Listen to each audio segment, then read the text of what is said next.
ازيكم عاملين ايه؟ وحشتوني كتير كتير. النهارده بقى هنعمل اكله خرافه. هنعمل اكله سمك، اللهم بارك، تحفه. ان شاء الله هتعجبكم وتجربوها على طريقتي. هنا انا عامله سمك مكاريل سنجاري، وعامله جنبه سلطه طحينه، ورز صياديه، وسمك مكرونه، وجمبري صغير، وشوربه السي فود بقى اللهم بارك، وصينيه الجمبري ما شاء الله.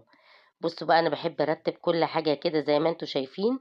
انا هنا غاسله الكابوريا كده وغسلاها وفتحاها. على فكره ممكن الكفر بتاعها يتشال، بس مش مهم، احنا مش بناكله. بس اهم حاجه عندي تكون الكابوريا نضيفه من جوه. وهنا برضو ده الجمبري انا بنضفه، انا بس بقص البق بتاعه والعينين والكلام ده بالمقص، وبعدين بسيبه بقى كله، وبشيل منه الكيس الرملي وهو برضو بالقشر بتاعه. تتبيلة السمك: توم مهروس، فلفل احمر مهروس برضو، ملح، شطة، فلفل اسود، كمون، كزبرة ناشفة. وهي دي التوابل بتاعت السمك بتاعتي. وبنزل عليهم كده بعصير الليمون، حوالي 4 ليمونات معصورين. وكده تتبيلة السمك جاهزة معايا، بسم الله ما شاء الله. وهاخد كده بقى معلقتين من التتبيلة، وهتبل بيهم السمكتين المكاريل عشان اعملهم سنجاري. وبعد كده هتبل السمك المكرونة بنفس التتبيلة برضو. بصوا بقى هنا كده، الخطوة دي لازم بتدي طعم حلو قوي للسمك السنجاري. وهنا بقى هتبل المكرونة برضو بنفس الطريقة. هتبل بقى كل السمك المكرونة كده، وبعد كده برضو هرصه في الصينية. انا بحب النظام قوي على فكرة. بصوا بقى شكله حلو ازاي ما شاء الله. وبعد كده هيكون معايا طاسة على النار، هحط فيها كده حبة زيت حلوين.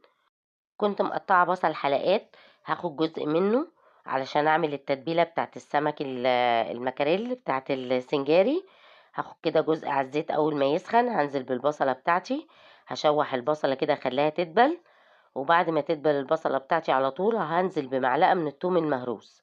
اول ما هشم ريحة الثوم هنزل بقى بكام طماطمايه كده، 3 4 طماطمات انا مقطعاهم مكعبات صغيره.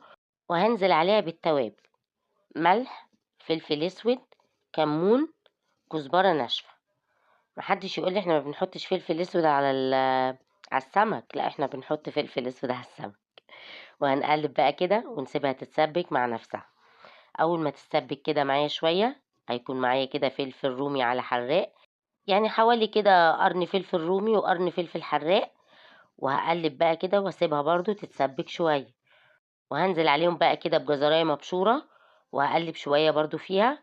وبعدين هنزل بمعلقة من الخلطة بتاعت التتبيلة بتاعت السمك السنجاري، اللي هي الثوم